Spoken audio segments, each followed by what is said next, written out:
General relativity, step by step. In this sequence of screencasts, I'm going to talk about cosmology, the large-scale structure and evolution of the universe considered as a whole. But before I start in earnest, I want to specify the sign conventions that I'm going to use. For my flat space metric tensor, I'm going to use -1, 0, 0, 0, 0, 1, 0, 0, 0, 0, 1, 0, 0, 0, 0, 1.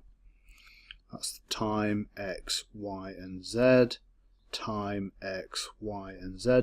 Most people would write this as minus, plus, plus, plus. So that's the signature I'm going to use.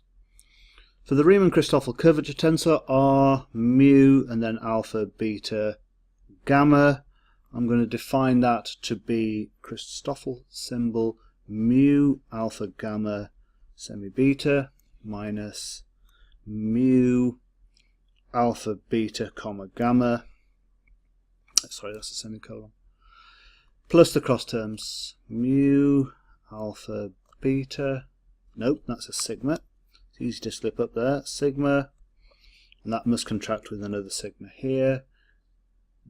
Gamma, alpha, minus, pinch in just a little tiny bit, mu, sigma, gamma, sigma, beta, alpha. So that's my definition of the Riemann-Christoffel curvature tensor.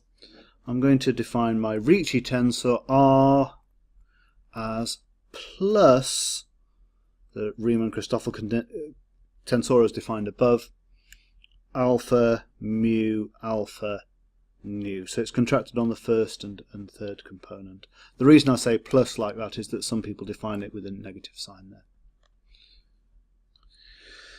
Okay, so what does that give me? That gives me the Einstein tensor mu nu, which I'm going to write as r here, mu nu, minus a half Ricci scalar g mu nu. And the Einstein field equations in this convention are g mu nu, the Einstein tensor, plus cosmological constant g mu nu equals 8 pi g over c to the power 4 t mu nu. Sometimes I'll require c equals 1, and sometimes g equals 1, and sometimes I'll leave the symbols in there. And I guess now's as good a time as any to introduce the assumption of a uniform fluid for the universe.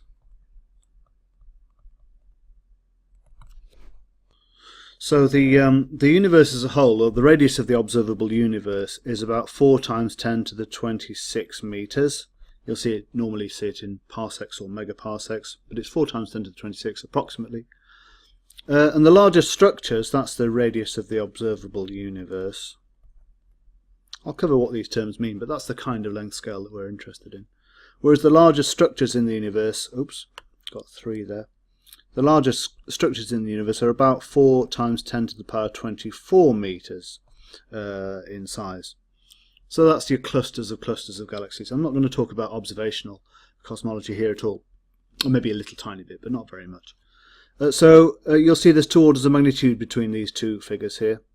So if we scale it down so that it's a cube of 1 meter by 1 meter by 1 meter, then the structures we've got, it's difficult to draw them to scale, but the structures that we've got are 1 centimeter from end to end, which justifies the assumption that we're going to consider the contents of the universe as a uniform fluid.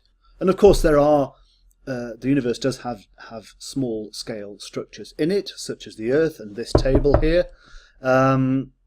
But I'm going to ignore all that. I'm just going to consider the universe to be a uniform fluid. It might have properties, it might have pressure, it might have other components to it that I'll talk about, but I'm going to assume that it's uniform. I'll talk about isotropy later. All right, stop there. Stop.